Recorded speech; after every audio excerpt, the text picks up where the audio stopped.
Genetically engineered foods are changing our economic and agricultural landscape. Over 90% of U.S.-grown corn, soybeans, canola, and sugar beets are now genetically modified. The rise in genetically engineered foods is becoming a growing concern for natural food growers, as the impacts are already creating superweeds and superbugs, organisms that have grown resistant to GMO herbicides and insecticides. New controversial genetically engineered crops about to be introduced include apples that do not turn brown when sliced, and genetically engineered salmon that grow much faster than wild salmon. Monsanto and other biotech companies assure us that genetic engineering will ensure global food supply and sustainability. But are the negative health and environmental effects of this technology being hidden from public view? It's time to expose the truth about genetic engineering.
You're listening to Thinking Without Borders. We are here on 14th Street and Union Square, where today we will be looking at a protest that's happening right now on 14th Street and Union Square West in the city, where New York City, of course, in which people are upset, people are fed up with the control of food.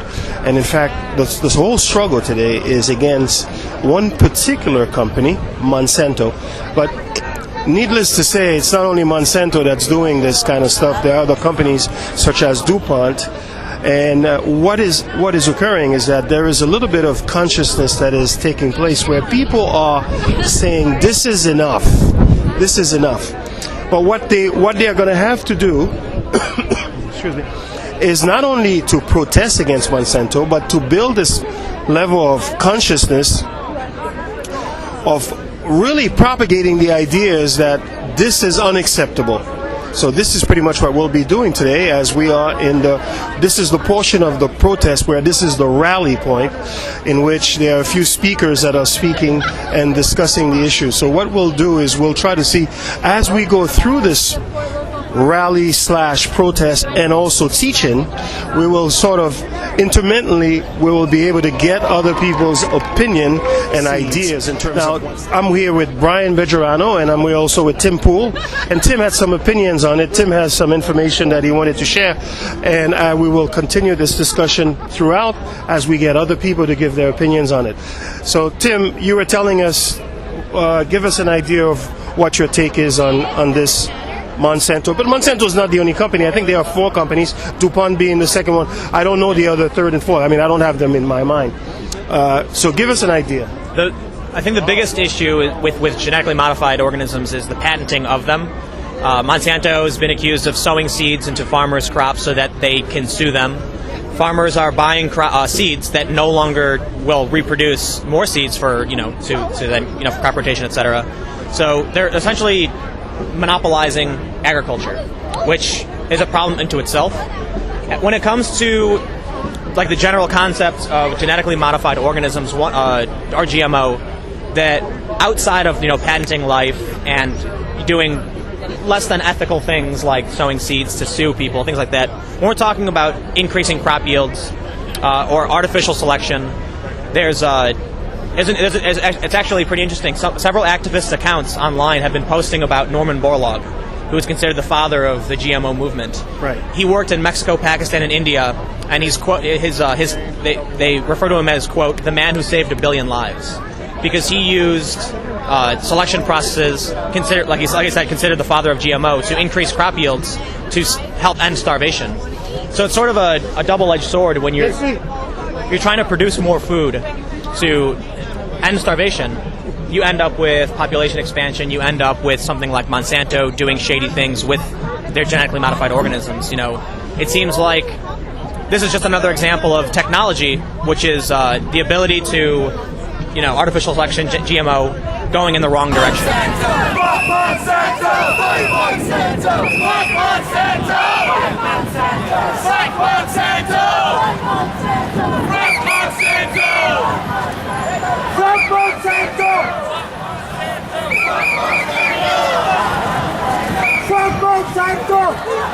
That India, there's been tens of thousands of farmers that have committed suicide. Are you aware of that? Yeah.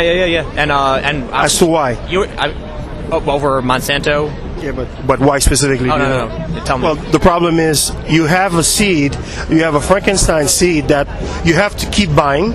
Yeah. And if you have a bad yield one year and you have to go and buy, you can't buy again. And so what they do when they commit suicide, they are taking the debt.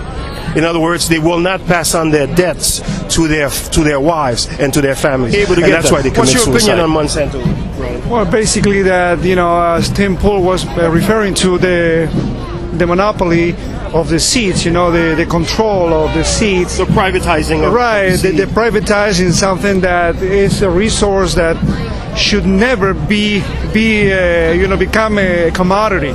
So the bigger picture, as I see it, is the commodification of the resources we need to live, which is, I think, that's the core issue to me personally, and I think that's terrible, that's horrifying, And I mean, what's next? Water, air. Yes, actually. There's no question about it, Brian. Said that water should be privatized. It was the CEO of Nestle recently said that water is a commodity that should be privatized. Well, water right now is being called. Now we do have some horns in the back, but water right now is being called blue gold. So therefore, it already has entered into the minds of people that it should be privatized. It's already privatized in a lot of places. You're aware that Monsanto they also wanted to patent animals. Are you aware of that? No. What was that? They wanted to create animals? They wanted to patent animals. In other words, create a GMO type of animal. So, in other words... I mean, they're doing it with bacteria. Yes, well, they have done that. But go ahead. You were about to say something. Well, we're talking about Monsanto. We're talking about agriculture. But this problem is just it exists. The root problem exists in almost every different culture, every different technology. And where we have a lot of really great ideas, a lot of people have great ideas that can make the problem to alleviate the issues. I mean, imagine a lot of buildings are doing they're doing green landscaping on top of buildings, yes. And this does a lot for the building. It does a lot in general. The people united will never be defeated. The people united will never be are you here today? Well, today I'm protesting Monsanto products and GMO foods that they produce. So, really harmful to the human body. They affect pregnant women, and they've been shown, GMO foods have been shown to cause tumors in lab rats. So God only knows what they're doing to us. It's common sense, honestly. Something that makes the inside of insect stomachs explode can't possibly be good for us. It's honestly, I just want Monsanto products labeled. I want the right to know what I'm eating. I want organic food.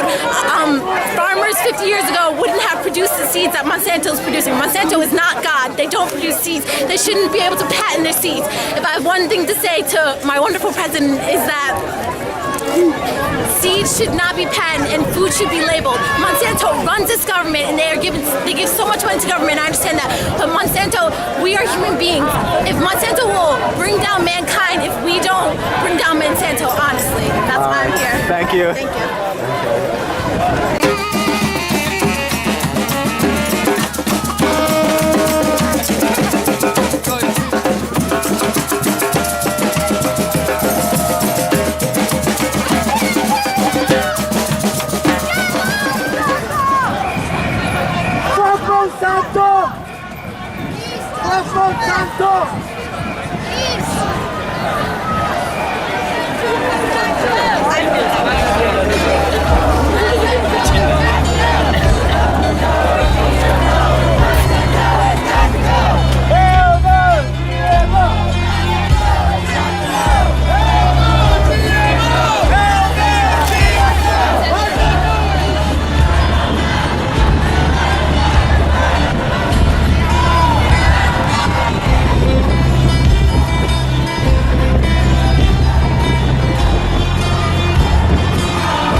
All right, again, this is Thinking Without Borders. We are here now with Bhavani, we're with Donna, and we're with John. So Bhavani is a person that not only she has a show on the internet, you have a show on a Progressive Radio Network, and also she's very active with foods in Long Island. So give people a background, and what is your take on this march as we move the conversation around?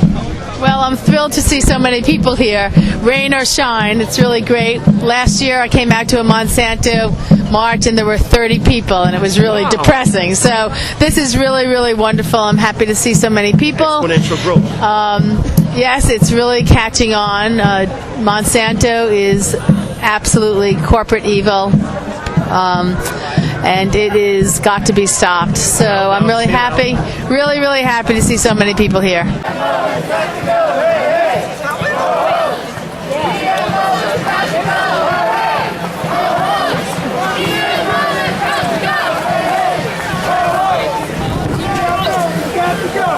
What is your take on this potential growth? Well, I think the more people that know about GMOs in our food, the more energy this movement's going to have. Right now, it's amazing how many people still do not realize that genetically modified ingredients are in all of the processed foods that we eat. Someone at the march said 70%, but I actually think it's more like 80% of the foods in the grocery stores have genetically modified ingredients. And if you look at us as a experiment, the human beings in this country, our health has certainly gone downhill since the introduction of genetically modified ingredients. The explosion of allergies and food sensitivities and autoimmune diseases are prevalent everywhere. These GMOs get into our GI tract. They were talking about how the GI tract is, the research system from our health, and the GMOs get into the digestive tract and they infiltrate our bodies, and they're really making us sick, and people really need to know. With this movement, hopefully we'll get the labeling. The labeling is just one thing. I mean, I really think we need to stop it altogether, but at least labeling is the first start. It's the first step.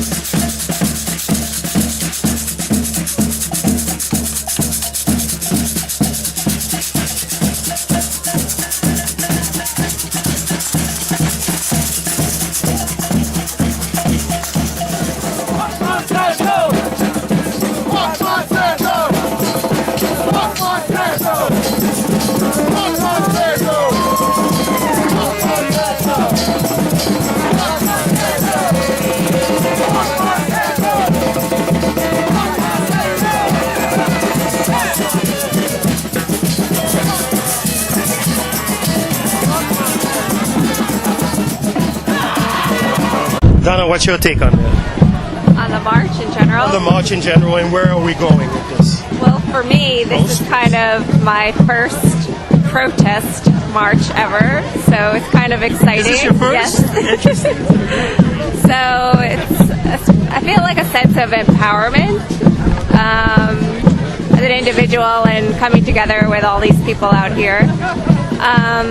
And I do feel like there is a change happening, there's an awakening happening in general, and I'm glad to be a part of it. Awesome. Oh, John. Yes. You've been a little bit, you're very conscientious about a lot of the things that's happening. How does that relate locally to what's happening here? I mean, how do you see people in your community? You're out in Jersey. Give us an idea of what's happening in that community, and then relate it back to us here. Well, I live close enough. I live close enough to New York, where New York is my community. It's a diverse community. I would say 90% of the people are completely oblivious to the fact that there are GMOs in their food. And I think the more important issue is, what does that mean? I mean, why is it bad that GMOs are in our food? And the fact is that not a lot of research was done going in before they implemented the GMO system and started putting them into the foods. People started eating them. The belief was that there's no way that the genetically modified organisms can traverse the gut to go into the body, and therefore they're totally harmless and they should be everywhere, and they help increase crop yields and everything else. And that was over 20 years ago. Over the years, it's become clear that the GMO organisms do enter the human body. They do have very pernicious health effects, and people are getting sick and people are dying, and they're not increasing crop yields, and they're depleting the soil, and the net result of GMOs, no matter where you look for them, is bad. Now, from a community perspective, it's extremely refreshing to see so many people here from every different type of background, because people are waking up and they want to make a difference, and you can only make a change if people show up. So that's a good thing. Do I see it in my community actively? Not really, but I see it here. Good. I want us to move towards solutions, right? We're doing a number of different phases at the same time. In other words, we want to propagate the ideas. In other words, we want to use social media as much as possible to get the ideas out to many people. Sometimes people get bombarded with stuff and they just throw them out. But that would be the first approach. And the second approach is what you're doing right now. You're farming in your backyard. You're putting food in your backyard. And you're doing other things involved in Long Island. And other people here, what are they doing and what should they be doing in that sense? They should be cooking. That's what everyone should be doing. Everyone should be cooking. What about planting first? You should be planting, and you should be cooking real food. And in our society, so many people depend on buying food and processed foods and picking up food. And when you are picking up foods at restaurants, you don't know what is in that food. And I can tell you, since I do know what is at Restaurant Depot, where most stores shop, right. I go there sometimes. There's very little that I can buy there. I buy aluminum pans there and tin foil. Some paper towels, and that's pretty much it. They have a few organic things, but very, very few. And that is where so many restaurants shop. So you just have to If you're going to pick food up at a restaurant, know the restaurant. They say know your farmer, know that the restaurant's buying from a farmer. You need to be really careful. So the best way around that is for us all to start cooking again. You know, when my parents were young and when I was young, my parents used to entertain. We had people eating at our house all the time. Nowadays, the trend is going out to eat. Let's go out to a restaurant. People need to start making the social activity cooking. Bring people into the kitchen and get cooking.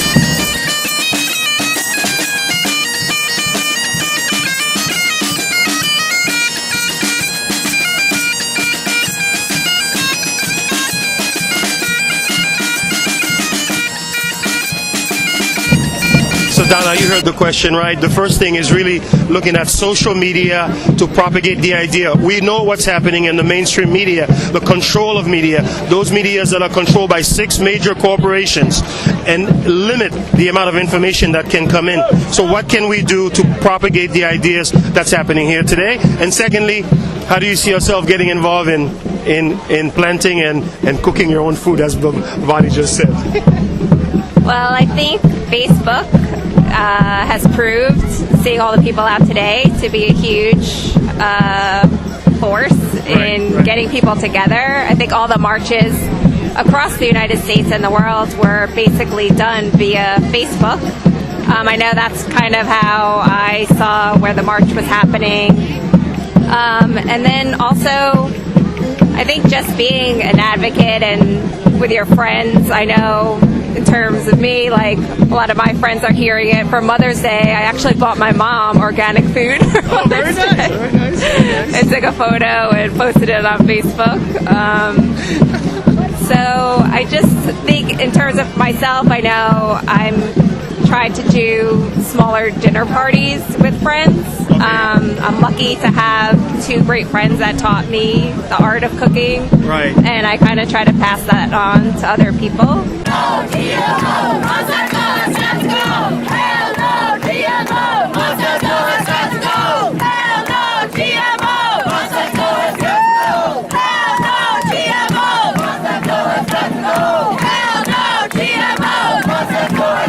Now, one last thing, because I want to close with this, because until 2 weeks ago, before I spoke to Bhavani, I had no idea what the CSAs were, and I was able to sort of check that out.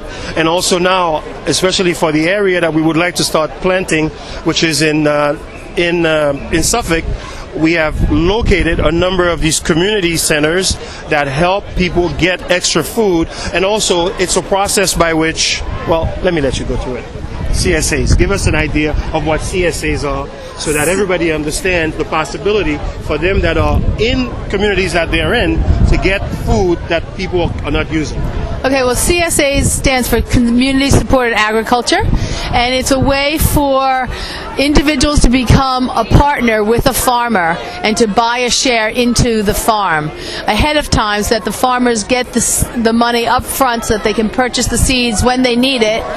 And you are also willing to take in some of the risk that a farmer takes if the weather's bad or they have a blight, but at the same time, you're also going to reap the benefits if they have a really great crop. So if you are part of a CSA, you're part of a community of people that together work to support this farmer. Sometimes the farms have community days where you can help garden and plant and potlucks, and it's just a really community building opportunity. You can find your local CSAs by going to a website called localharvest.com and plug in your zip code, and you can find CSAs that way. But belonging to a CSA is just a wonderful way of knowing other people in your community also who care about their food. Company, they've been around for 100 years. They make weapons. They make biological weapons. And they sell it as food. I'm going to go join the marchers. Nice to see you, Angel. What we're doing here, we are in a protest march against Monsanto. And for people that don't know, I mean, it's been a while since we've done a show, but again, we're representing Omniplex Film, which is doing this coverage, and also Thinking Without Borders as we continue to travel in a place where, as we seek answers. And pretty much what's happening today is you saw this march started in Union Square around 1 o'clock and moved into here. Now, what's happening in this world right now is the concentration of capital, the concentration of these corporations that have become countries upon themselves, are dictating the terms and the food that we will eat. So most people are saying enough with the GMOs, especially this is a new terrain in which people are not quite sure. And the reports from the researchers are saying otherwise. And they're saying that tumors are going to be widely spread because of that. There are other issues that are in which the biosphere, what is called an environment that can be maintained, is put under question when you have Roundup mixed with GMO. So pretty much what we're seeing here is a protest, multicultural protest.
It starts with one thing, I don't know why. It doesn't even matter how hard you try. Keep that in mind, I designed this rhyme to explain in due time. All I know, time is a valuable thing.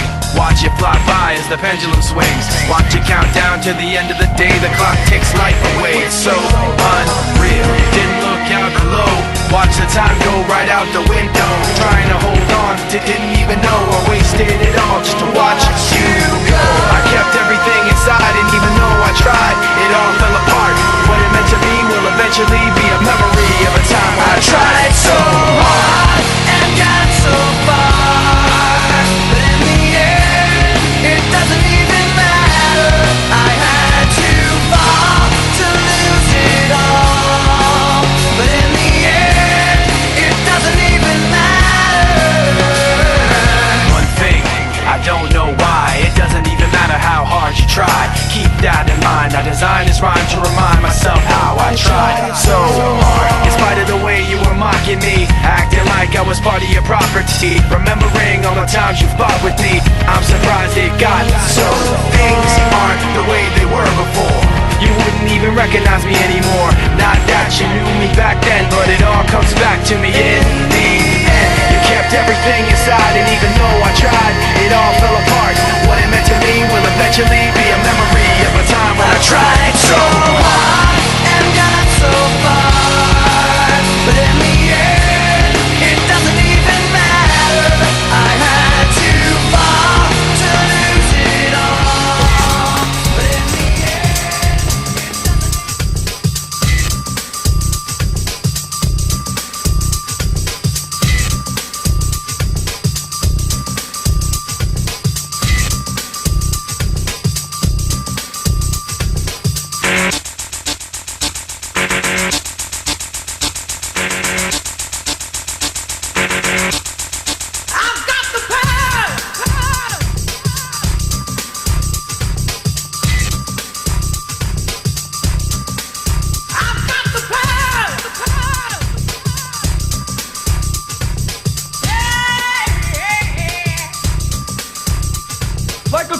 whip, I snap attack, front to back, in this thing called rap.